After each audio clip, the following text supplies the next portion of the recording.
Ronaldo. Oh, that's a great ball. Oh, it had to be. Haaland. Overlap! Nketiah! He's got the big chance. He's got the big chance. And it's Salah for Liverpool.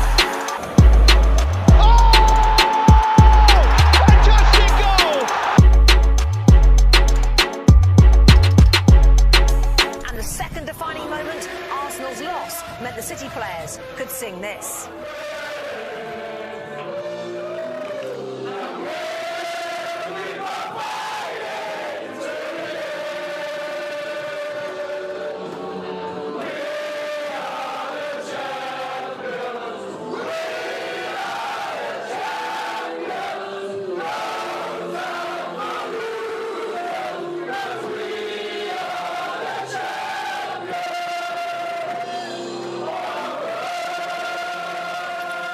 Plenty more on City winning the league to come. Arsenal will finish second. Now, Newcastle and Manchester United need one more point from their 2 games to qualify for the Champions League next season, which put Liverpool in the Europa League places right now in 5th. Brighton will clinch some European football for the first ever time if they win today against Southampton. They can actually finish as high as 5th. And Villa right now, sitting in a Europa Conference League spot, can also finish as high as 6th. So Manchester City have done the 3-peat. Plenty more on that to come throughout today. And just look at that dominance since way back in 2012. They have certainly dominated English football. It's a special day to be a Manchester City fan. They'll lift the trophy a little bit later on. Full coverage, of course, is coming your way. Tim Howard, Robbie Earle, Rebecca Lowe with you all day. We have our team in England, which we will get to shortly as well. But I want to start by talking about this great Manchester City team. They are champions. They have done it. But in January, Tim, we were at the Fan Fest in Florida.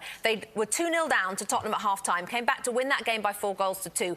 That was the day that Pep Guardiola called them a team of happy flowers. I've lost my team. I don't recognise them. That's what he said.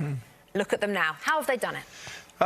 It's in breathtaking fashion. A famous boxer once said, it's hard to get out of bed when you sleep in satin sheets. And what he means is the tough sledding is easy to do when you don't have anything. The hard miles are easy to do when you don't have anything.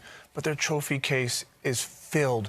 And this team, I question, when they went 8 points behind Arsenal, I backed Arsenal to the hills up until, I didn't see the cracks coming with that team. And I just thought, I don't know if City have it this year. They have so much. They can focus on the Champions League. That's eluded them. And then they just blew us away. Then they have the ability to go and win double-digit winning streaks. No one can match that. They always have a little wrinkle tactically. Pep, he understands his players better than anybody else understands.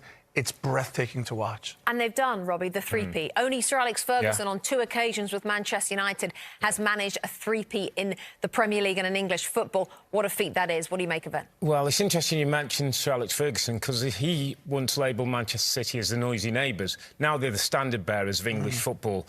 And it's not something I think we naturally do in football. Certainly it's a bit non-British, but we don't recognise greatness that easily. And this is greatness we're talking about. 5 in 6, Rebecca. 3 on the bounce. 3 that he's won very different. You win a title with Aguero, 21 goals at the top of the pitch. You win a title with a false 9. You win a title with a freak 9. They can find different ways of winning football and winning the Premier League. And the underlying thing for me about Manchester City is the hunger with which they play. They're champions who play like challengers. They don't take a day off. They make the opposition submit. You tap out in football terms. They have so much possession and so much dominance. We've never seen football like this in the Premier League. OK, let's take you then to the home of the champions, to the Etihad Stadium. We have a pitchside desk for the build-up to City-Chelsea later, but before they get themselves set, Peter Drury, Lee Dixon and Graham Lasso took a stroll out onto the field at the Etihad. Well, good morning to you from a beautiful scene here. Currently a very serene scene. It is quiet. There is fittingly a beautiful blue sky. We have a smiling sunshine as well on what should be a party day. And Lee, from a player's point of view, and you've been there, to arrive this morning, knowing it's done and it's all for fun. Yeah. How must that be? Fantastic. Well, I think the celebrations will have been a little bit different than we celebrated when we won it with a few games to go, that's for sure. I'm pretty sure they were very professional last night. I'd be very surprised if they didn't have some sort of celebration, a couple of maybe shandies, but they're so professional. They've got a lot of big games ahead of them. I think that's the thing. If you win the league at the end of the season and it's all over, then you're in party mode. But Pep will have kept them all together. I'm pretty sure that's the key.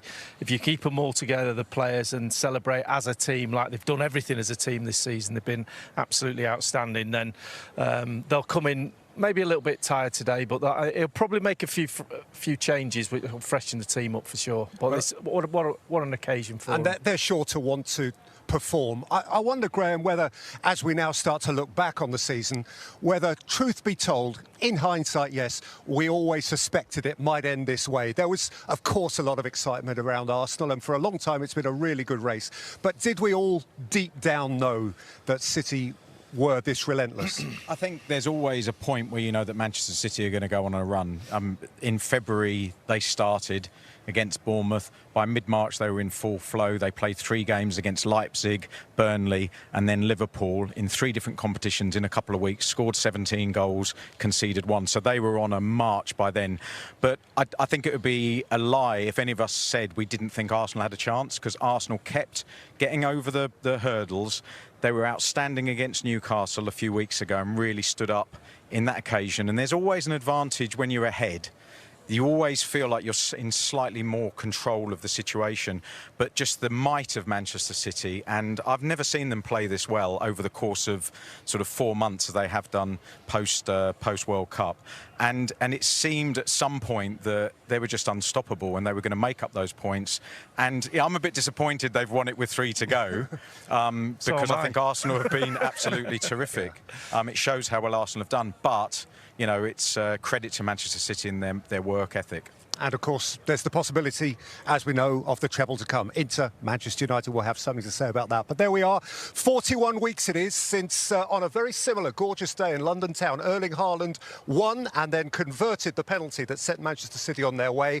And just about exactly 24 hours after Taiwo Awoniyi scored that goal for Nottingham Forest that eventually eliminated Arsenal, at about 10 to 1 Eastern, the final whistle will blow here and the real party will begin.